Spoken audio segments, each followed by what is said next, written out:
উচ্চ মাধ্যমিক শিক্ষার্থী বন্ধুরা, তোমরা দেখছো আমার ইউটিউব চ্যানেল মডেল এক্সক্লুসিভ। আর আর আমি তোমাদের স্যার মলেগান। তো চলো, আজকে রাষ্ট্রবিজ্ঞানে তোমাদের 2024 সালের যে প্রশ্নগুলো খুবই গুরুত্বপূর্ণ সেই প্রশ্নগুলো আমি তোমাদের নিয়ে এসেছি, তোমরা দেখো। তো প্রথম প্রশ্নটা হচ্ছে, আন্তর্জাতিক সম্পর্কের সংজ্ঞা দাও।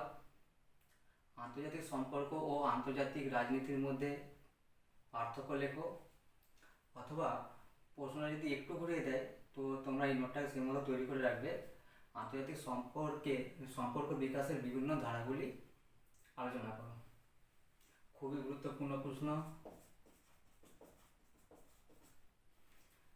2 নম্বরে যে প্রশ্নটা রয়েছে, বিশ্বায়ন কাকে বলে, এর ফলাফল সম্পর্কে আলোচনা করো। এটাও গুরুত্বপূর্ণ প্রশ্ন। 3 নম্বর যে প্রশ্নটা আছে মার্কসের রাষ্ট্র সম্পর্কিত তত্ত্বটি আলোচনা করো। 4 নম্বর, ক্ষমতা স্বতন্ত্রীকরণ নীতি কাকে বলে, কঠোর ক্ষমতা স্বতন্ত্রীকরণের প্রয়োগ বাস্তবে সম্ভব নয়, কাম্যও নয়, এর পক্ষে বিপক্ষে যুক্তি আলোচনা করো। 5 নম্বর, ভারতের প্রধানমন্ত্রীর ক্ষমতা ও পদমর্যাদা আলোচনা করো। 6 নম্বর, ভারতের হাইকোর্টের গঠন ও কার্যাবলী আলোচনা করো। 7 নম্বর, লোকসভা স্পিকারের ক্ষমতা ও কার্যাবলী আলোচনা করো।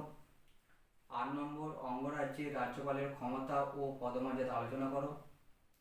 9 নম্বর, ক্রেতা সুরক্ষা আদালতের গঠন ও কার্যাবলী আলোচনা করো। 10 নম্বর, রাষ্ট্রের প্রকৃতি সম্পর্কে গান্ধীজির অহিংস ও সত্যাগ্রহ ধারণাটি আলোচনা করো। তো এই প্রথমের যে 10টি প্রশ্ন আমি তোমাদের জন্য রেখেছি, এই 10টি প্রশ্ন যদি তোমরা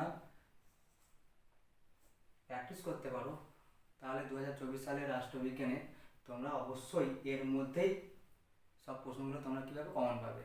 তো তোমাদের এই প্রশ্নগুলো আমি আরেকবার বলে দিচ্ছি, তোমরা শুনে নাও। আন্তর্জাতিক সম্পর্কের সংজ্ঞা দাও। আন্তর্জাতিক সম্পর্ক ও আন্তর্জাতিক রাজনীতির মধ্যে পার্থক্য লেখো। অথবা এই প্রশ্নটা একটু ঘুরিয়ে দিতে পারে, আন্তর্জাতিক সম্পর্ক বিকাশের বিভিন্ন ধারাগুলি আলোচনা করো। 2 নম্বর যে প্রশ্নটা আছে, বিশ্বায়ন কাকে বলে, এর ফলাফল সম্পর্কে আলোচনা করো। 3 নম্বর, মার্কসের রাষ্ট্র সম্পর্কিত তত্ত্বটি আলোচনা করো। 4 নম্বর, ক্ষমতা স্বতন্ত্রীকরণ নীতি কাকে বলে, কঠোর ক্ষমতা স্বতন্ত্রীকরণের প্রয়োগ বাস্তবে সম্ভব নয়, কাম্যও নয়, এর পক্ষে বিপক্ষে যুক্তি আলোচনা করো। 5 নম্বর, ভারতের প্রধানমন্ত্রীর ক্ষমতা ও পদমর্যাদা আলোচনা করো। 6 নম্বর, হাইকোর্টের গঠন ও কার্যাবলী আলোচনা করো।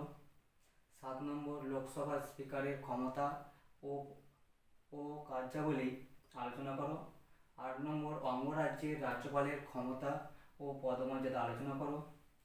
9 নম্বর, ক্রেতা সুরক্ষা আদালতের গঠন ও কার্যাবলী আলোচনা করো। 10 নম্বর, রাষ্ট্রের প্রকৃতি সম্পর্কে গান্ধীজির অহিংস ও সত্যাগ্রহ ধারণাটি আলোচনা করো। এই 10টি প্রশ্ন বাদে আমি তোমাদের জন্য এক্সট্রা যে 2টো প্রশ্ন দিয়েছি সেগুলো যদি তোমাদের সময় হয় তোমরা একটু দেখতে পারো। 1 নম্বর হচ্ছে, রাজ্যসভা ও লোকসভার মধ্যে পারস্পরিক সম্পর্ক আলোচনা করো। আর 2 নম্বর হচ্ছে, দ্বিকক্ষ আইনসভার পক্ষে ও বিপক্ষে যুক্তি দাও। এই ছিল তোমাদের রাষ্ট্রবিজ্ঞানের 2024 সালের সাজেশন। তো বন্ধুরা, আমার যদি এই ভিডিওটি তোমাদের ভালো লেগে থাকে তাহলে তোমরা আমার চ্যানেলটিকে অতি অবশ্যই সাবস্ক্রাইব করবে, লাইক করবে ও শেয়ার করবে।